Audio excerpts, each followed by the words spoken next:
But just take a look at this. Shoot, that rat of a landlord has cut the picture again. Carnby. Greg Saunders, Hill Century. Cut it short, Greg. I've got problems. You're onto a new case? No, not really, no. I'm alone in the dark. He said it!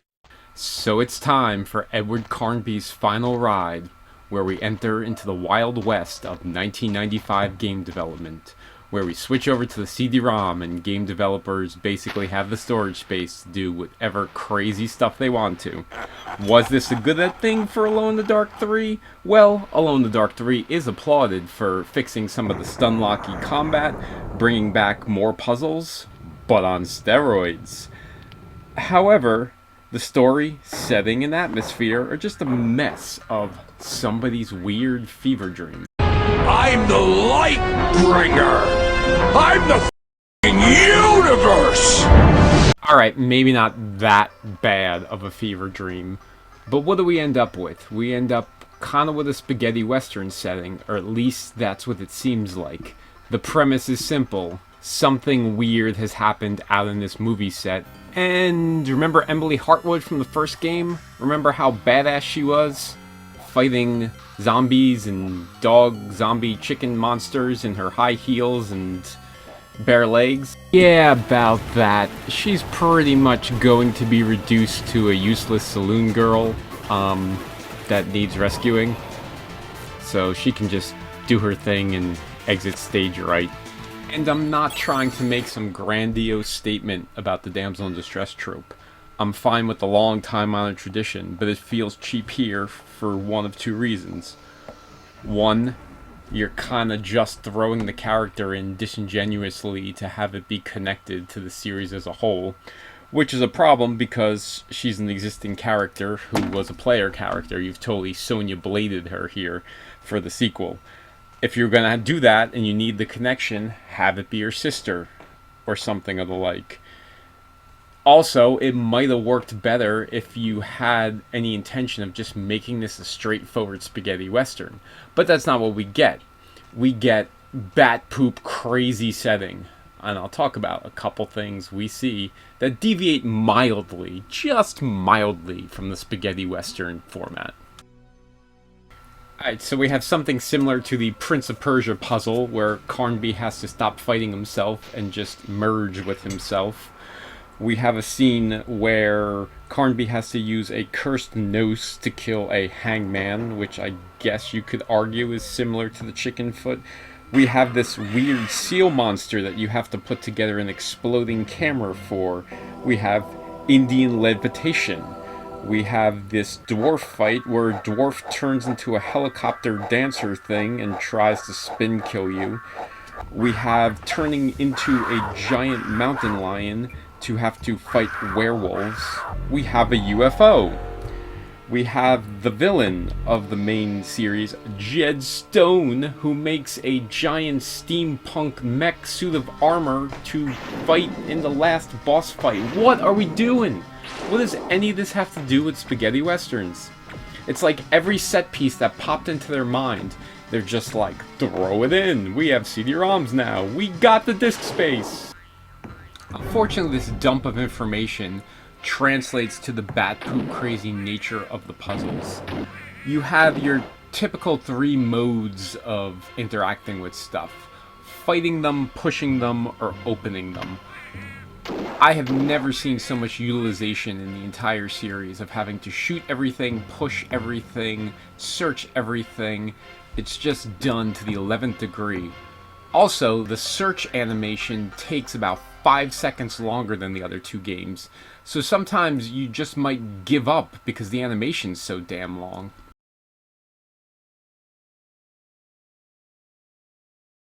Then you have puzzles that are just complete moon logic. I've spent 30 years trying to figure out how you're supposed to know to use this night table valet as a reflection to ricochet bullets back at the guy sniping you from the window. I think when I was 15, I just was trying everything on everything, and suddenly the animation worked. You also get a lot of situations where the game tells you you're not in the right place. If the game has programmed you to tell you you're not in the right place? Can't it just walk you over to the right place? So what makes this game a success? I do like the fact that they made the combat a lot tighter. You can see there's some areas where the ambushes and things seem much better planned out. The camera angles keep from being stun locked from somebody off camera. I even like much of the varied gameplay, except of course the fact that they thought that we should bring back platforming, because that was so much fun in the original. However, I like how crazy it is. It feels like they were having fun.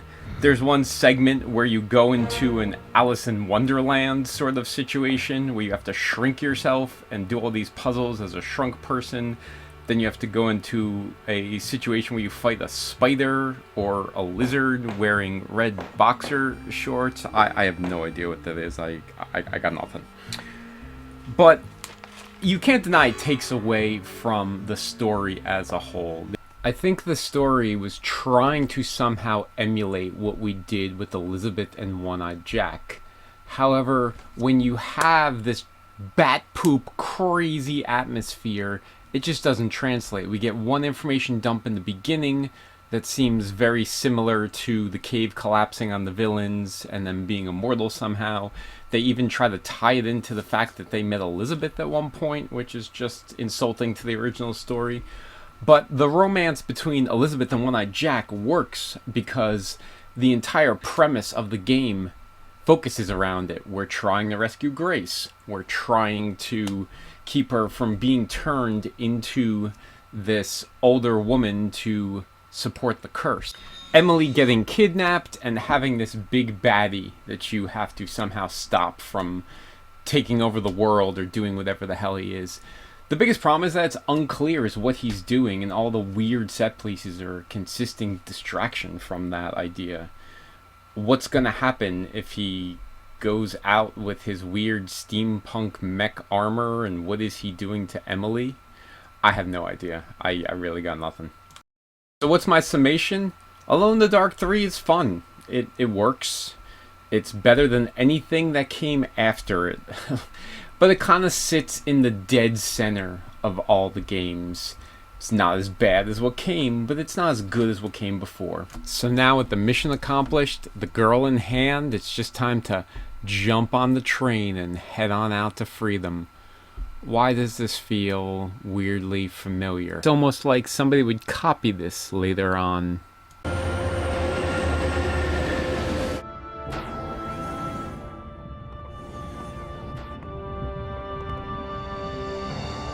Goodbye, Ada.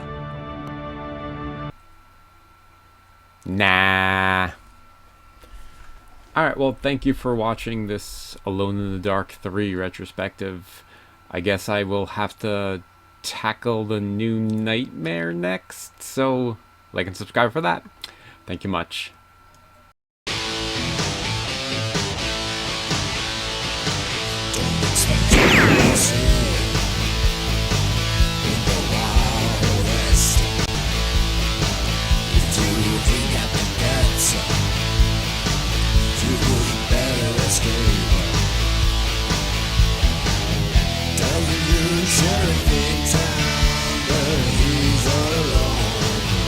Whoa! This hall is dangerous.